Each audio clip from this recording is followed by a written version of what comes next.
各位好，歡迎來到人類報告。今次要探討的人類特質是理想與現實之間的是什麼？人類如何建起接通理想與現實之間的快速通道？在這個快節奏、信息爆炸的時代，每一個人類都在努力地生活，努力地前進，但各位不難發現，他們常常陷入一種矛盾與困惑。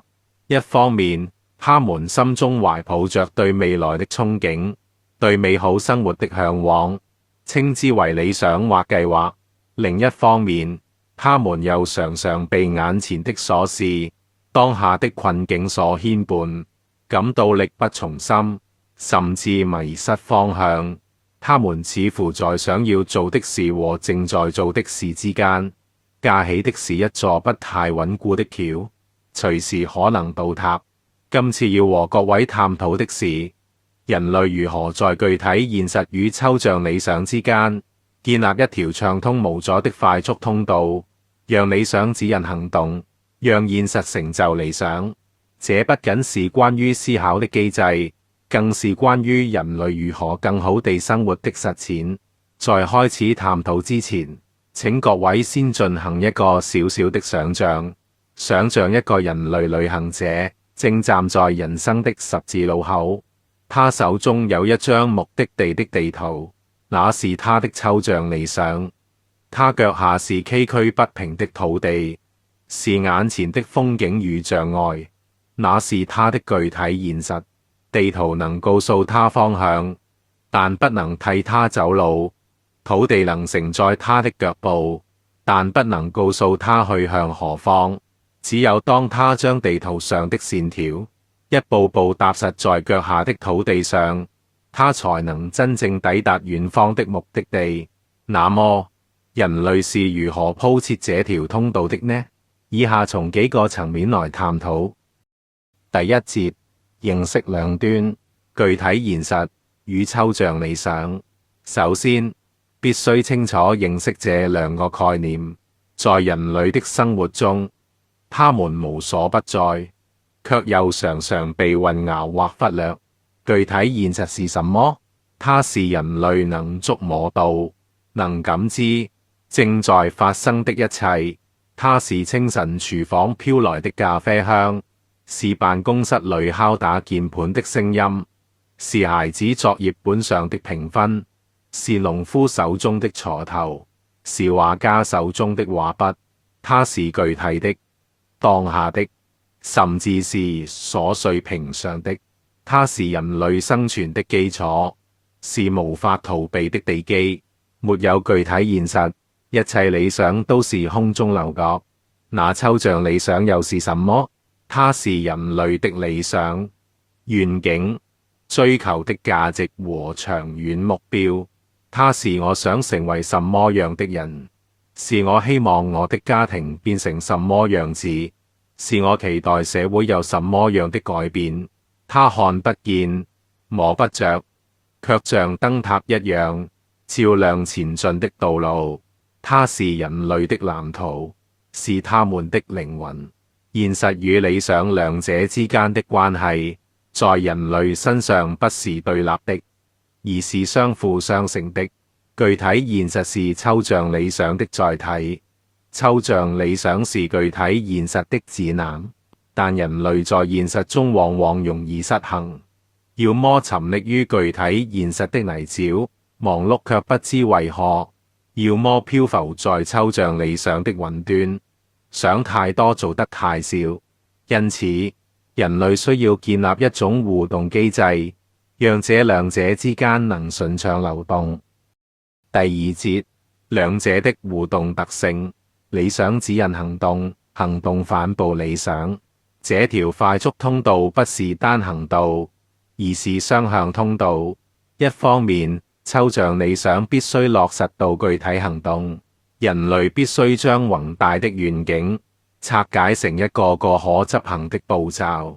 例如，某人的理想是環遊世界，這聽起來很遙遠，但如果他把理想拆解為每個月存多少錢，學習一門外語，規劃下個月就出發的短途旅行，那麼這個理想就開始落地了。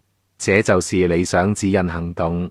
當他每天都在做這些具體的事情時，他其實就是在一步步靠近理想。另一方面，具體現實必須提升為抽象智慧。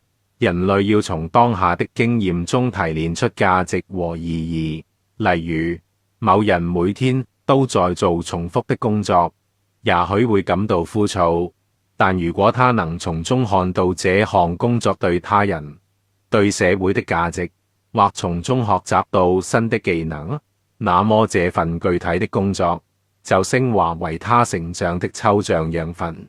這就是行動帆布理想。每一次具體的實踐都在修正他的認知，豐富他的內涵，讓他的理想更清晰、更堅實。這種良性互動會形成正向循環。理想越清晰，行動越有力；行動越紮實，理想越堅定。心理學家稱這種狀態為心流，也就是人類常說的全情投入。當一個人沉浸在做一件既有意義又富有挑戰的事情時，時間仿佛靜止，他感到無比的滿足和快樂。第三節，失衡的警告，盲目與空想的陷阱。然而，如果人類忽略了使兩者好好互動，就會陷入失衡。各位可以注意到兩種常見的極端狀態。第一種是盲目忙。處於這種狀態的人類，被具體現實完全淹沒，他們像不停旋轉的陀螺，被生活的鞭子抽打着前進。他們每天都在忙事情，卻很少思考這些事情的意義。他們可能擁有穩定的工作、美滿的家庭，但內心卻感到空虛、迷茫，因為失去了抽象理想的指引。這種狀態帶來的往往是職業倦怠、生活厭倦，甚至是對未來感到恐懼。第二種是空想主義。處於這種狀態的人類，沉溺於抽象理想的幻想中。他們有很多想法和計劃，甚至能寫出完美的方案，但就是不會踏出第一步。他們總是在等待合適的時機或完美的條件，結果時間一天天過去，理想依然停留在腦海裡，現實卻停滯不前。這種狀態帶來焦慮、挫折感以及周圍人的不理解。很多人類可能都在這兩種極端之間搖擺，有時太忙忘了思考，有時想太多忘了行動。關鍵在於他們要有覺察力，及時調整狀態。第四節，人物舉例，他人的故事可作為參考。為了更好地理解理想與現實之間的互動，可以觀察以下例子。托馬斯·愛迪生，他的抽象理想是為人類帶來光明。這個理想宏大，但他的具體現實是上千次的實驗，無數次的失敗，實驗室裡的瓶瓶罐罐。他曾說：我沒有失敗，我只是找到了10000種行不通的方法。正是這種將宏大理想落實到每一次具體實驗中的精神，讓他最終發明了電燈。一位堅持寫作的母親，她的抽象理想是記錄家庭的生活點滴，留下珍貴的回憶。她的具體現實是每天孩子上床後的1個小時，鍵盤上敲下的每一個字。她沒有因為家務的繁瑣而放棄記錄，也沒有因為夢想的遙遠而停止腳步。一位想要創業的年輕人，他的抽象理想是改變產業現狀，創造社會價值，但他的具體現實是每天聯絡客戶、寫計劃書、處理財務報表。他必須在這些具體事務中保持對初心的堅守，同時在現實的磨練中構思與調整新的商業模式。納爾遜·曼德拉，他的抽象理想是建立一個民主和自由的社會，所有人都和睦相處，有着平等的機會。然而他面臨的具體現實是長達27年的牢獄之災、鐵槍、苦役、無盡的孤獨與壓迫。在羅本島的採石場上，他每天都在敲打石頭，這是極其殘酷的現實。但他沒有讓現實磨滅理想，也沒有讓理想脫離現實。他在獄中堅持學習，與看守溝通，在艱苦環境中鍛鍊身體，磨練意志。他明白，要實現自由的理想，必須先在現實的磨難中生存下來，並保持精神獨立。出獄後，他選擇了寬恕與和解，因為他知道只有放下仇恨，才能真正走出心靈的監獄。他曾說，生命中最偉大的光輝不在於永不墜落，而是墜落後總能再度升起。曼德拉用他的一生，完美詮釋了如何在極其黑暗的現實中堅守最光明的理想，並最終讓理想照進現實。這些例子說明，無論是誰，無論處在人生的哪個階段，人類都需要在具體與抽象的互動中找到平衡。第5節，簡單建議，接通現實與理想的快速通道。那麼，人類如何在生命旅程中接通這條暢通的快速通道呢？以下5點建議，可供各位理解他們的常見策略。第一，定期抬頭看老，在忙碌的生活中，為自己留出思考的時間，每週、每月甚至每天早晨問自己：我的目標是什麼？我今天做的事是否在靠向目標？就像旅行者偶爾要拿出地圖確認位置。第二，學會拆解任務，將大目標分解成小步驟，不要想着我要減肥20公斤。而是想着我今天要走1萬步，或我今天要少吃1塊糖。小小的成功會累積成大的成果。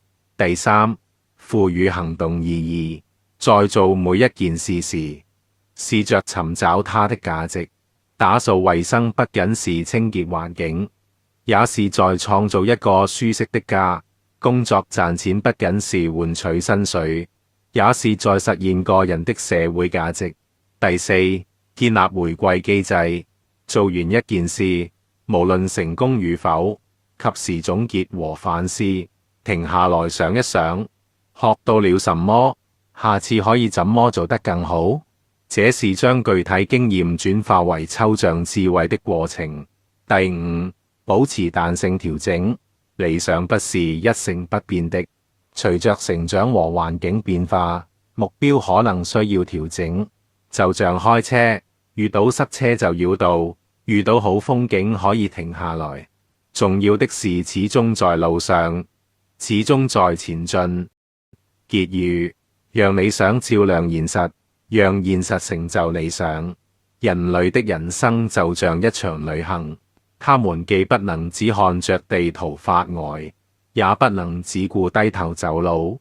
他們需要在具體現實與抽象理想之間建立一條暢通的通道，讓理想成為指引行動的燈塔，讓行動成為落實理想的基石。